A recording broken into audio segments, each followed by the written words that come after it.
Back in August of 2023, less than a month after the release of the Security Breach Ruin DLC, I made a theory video called Fredbear's Family Diner Solved. In that video, I discussed evidence I noticed in the Mimic story, the Security Breach Fredbear posters, the Ruin DLC, as well as a few other sources to come up with a theory on how Fredbear's Family Diner started. That theory did well, and I tried my best to spread the theory as much as I could, but since then, not only has that theory become a bit more known by the community thanks to game theory covering a similar version of it, but a lot has changed since then with the newer information about the carnival as well as Secret of the Mimic. So in this video, I'll be going over the evidence I discussed in that old video, but I'll be expanding on it, going over the changes I'd make to it with what I may have gotten wrong or just not fully right. And I'll discuss the new evidence as well as any new ideas I have. So without further ado, let's get started.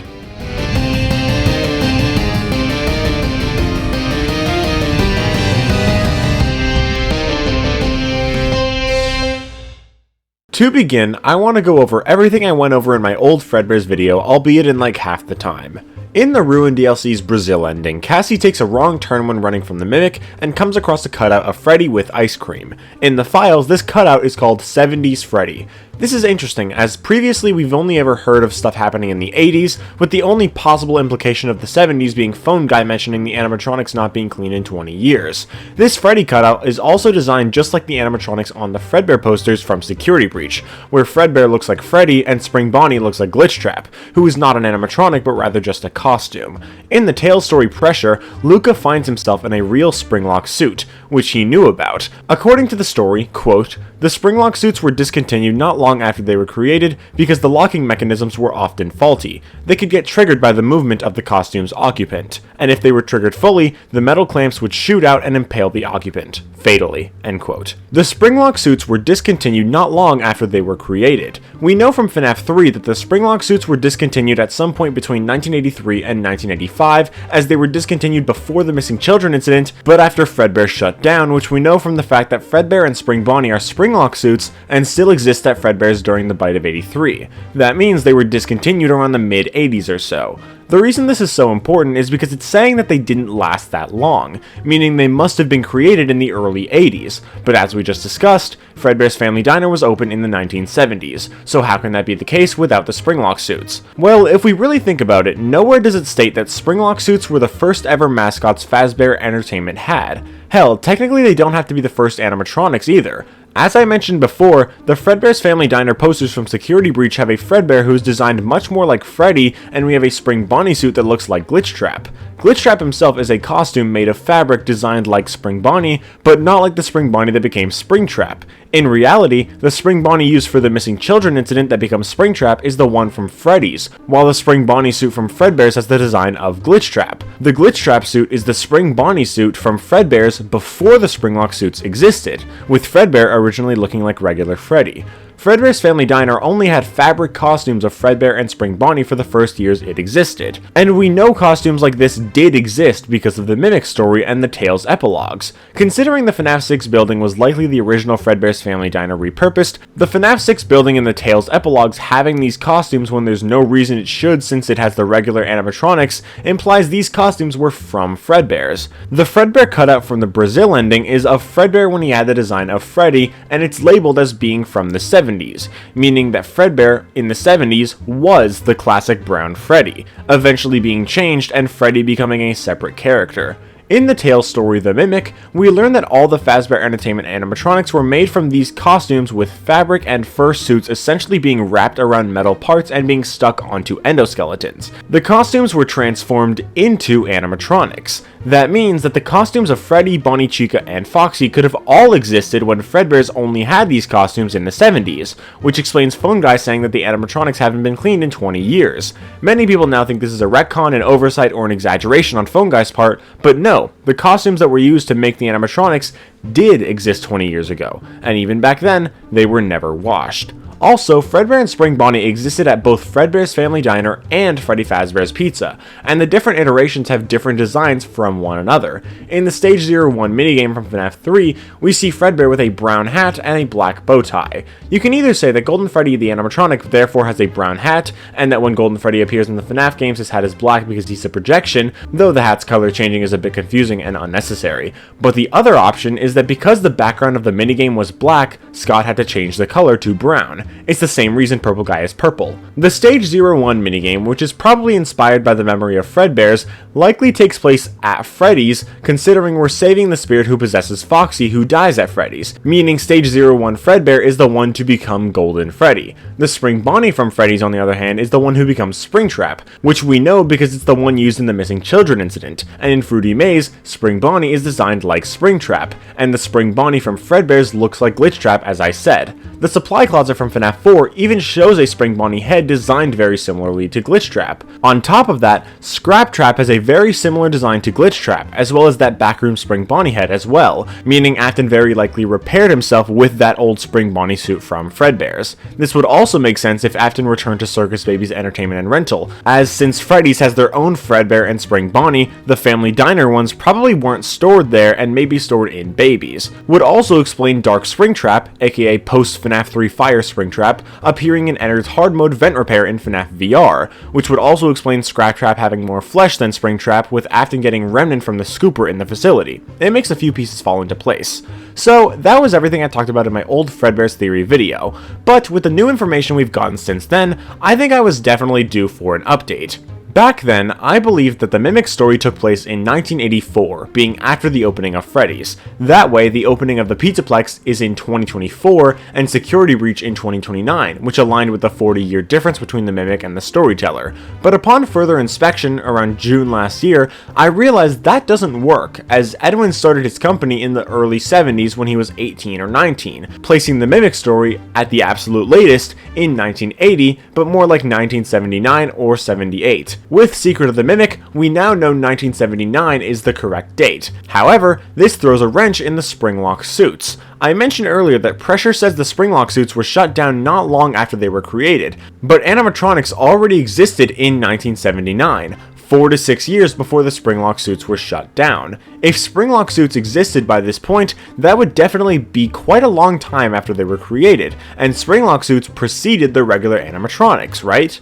Well, technically, we don't actually know that. The Silver Eyes trilogy didn't mention any animatronics existing prior to the Springlock suits, but it also doesn't indicate anything before Fredbear's to begin with outside of Henry simply having books on the traveling carnival and circus, which isn't confirmation of any kind, so it's entirely possible animatronics did exist before Fredbear and Spring Bonnie. The only thing that suggests Springlock suits to have been the first animatronics is the FNAF AR Fazfax, which are proven unreliable anyway. That opens up the door for the Fredbear and Spring Bonnie costumes we see on the posters to be used at Fredbear's, as well as a bunch of other character costumes, while there were also animatronics of the Core 4 and others that were used not for Fredbear's, but for the carnival. Then, after the carnival shuts down, the animatronics and the rest of the costumes are used at Fredbear's, which would likely be when the Springlock suits are made and Fredbear and Freddy are changed into two separate characters, since both of them are at the same location now. Then, Freddy's opens, and the Core 4 and new Fredbear and Spring Bonnie animatronics are used for that. The costumes remain in Fredbear's, unused, and the Springlock suits become the core attractions for Fredbear's before the Bite of 83 ultimately gets it shut down. I think that makes a lot of sense. Now I'd like to divert your attention to Secret of the Mimic, and most specifically, the elephant. The elephant costume was in ruin, laying in the room where the Mimic was found, but it didn't do anything. Now though, with Secret of the Mimic's trailer and Steam page screenshots, we got a good look at it. However, in the trailer, there's actually a couple different versions of the elephant. There's one that looks like the one from Ruin, but there's also one with a striped outfit instead of the Two-Face-esque one, which seems to be a bit more feminine. So are there just two different elephant costumes? Maybe, and I think that's definitely possible, but I'm not so sure. Allow me again to divert your attention to this Steam page screenshot. This screenshot shows off the pieces of the elephant. There's the standing body missing an arm which is laying on the table, and its head is also removed, but beside it is a second torso for it. On top of that, underneath the arm is what looks to be another costume for it. Could be wrong, but it looks like a shirt and pants that it may wear. The outfit it is wearing here matches the Ruin elephant as well as the one we see in the next Steam page screenshot, but one thing is very apparently missing. The actual elephant part. What we see in the first screenshot is a shell that does not have its costume on, and what we see is the shell stitched together, similar to Dreadbear and Glitchtrap. The Tales books show the Mimic wearing costumes a lot, and it seems like we've all been assuming that the lion and the elephant and the bird were some of those costumes, but that's not the case. Take a look at the elephant's hand. What do you notice about it? Do you see it? there's an endoskeleton in there. This is not one of the costumes Edwin was yet to turn into an animatronic. This is one of the 18 or 19 animatronics Edwin had already completed. Same as Jackie and Dolly and Music Man, maybe even the Mushroom. This is even more apparent in a recent teaser image for the game showing off the elephant missing parts, showing the wiring and stuff inside. Keep in mind, the Mimic doesn't only fit inside costumes, he fits inside any animatronic too. Also, we've all been assuming that this takes place after the Mimic's story, which is entirely possible, but we assume so because the Mimic is in these costumes walking around, meaning he already has legs by this point, right? Well, that may be true, but that isn't guaranteed, because we actually don't see the Mimic's orange eyes inside any animatronics that have legs and walk around, at least not while they're walking. These things are animatronics, meaning they are likely just moving of their own accord. Yet Jackie, the animatronic that doesn't have legs, is the only one who has the Mimic's signature eyes. Think about it. It doesn't mean that this is actually before the Mimic gets legs, but with the knowledge that these things are animatronics, it is definitely not out of the realm of possibility. Some people also say that Jackie isn't the Mimic because she starts out trapped in a box that the Mimic couldn't have gotten into. However, Jackie could easily just get out of the box herself and then have the Mimic enter her after that. On top of the elephant being an animatronic, the lack of the elephant skin over the shell might indicate the nature of Edwin's creations. Maybe the reason there are two elephants is just that the animatronic can actually just be customized. Edwin was tasked with turning the costumes into fully functioning animatronics, but maybe what that means is that the animatronics just wear the costumes.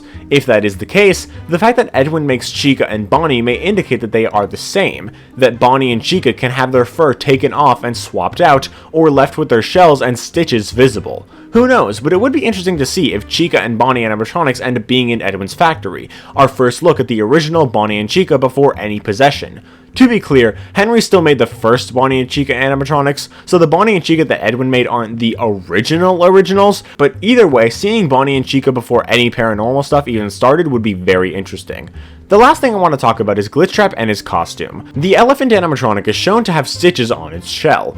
Glitchtrap is a stitched together costume and not even an animatronic. As I said earlier, Glitchtrap transformed into an animatronic is the spring Bonnie that was used at Fredbear's Family Diner, but the Mimic probably doesn't know that. The Mimic had to replicate the missing children incident, but it has no idea about the suit that was used to kill the kids. It was probably informed that it was a yellow rabbit suit, but without knowledge of the Springlock suits being used and not knowing Springtrap was that yellow rabbit since he's green and the Mimic probably wasn't able to put two and two together, did it just create its own based on the costumes it had seen during its time in Edwin's factory, or will we see the Glitchtrap costume in Secret of the Mimic, the costume design that the Mimic used because it's the only yellow Bonnie costume it knows of?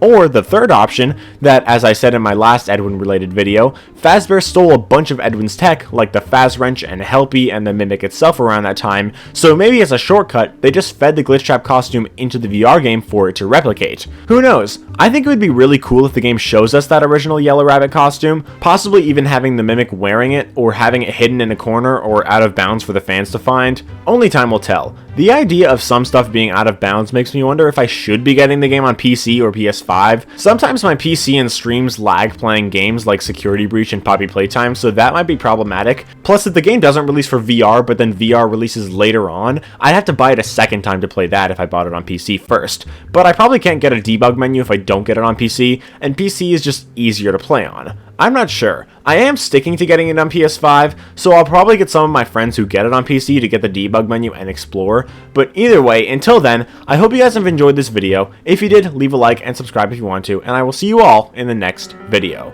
Bye guys!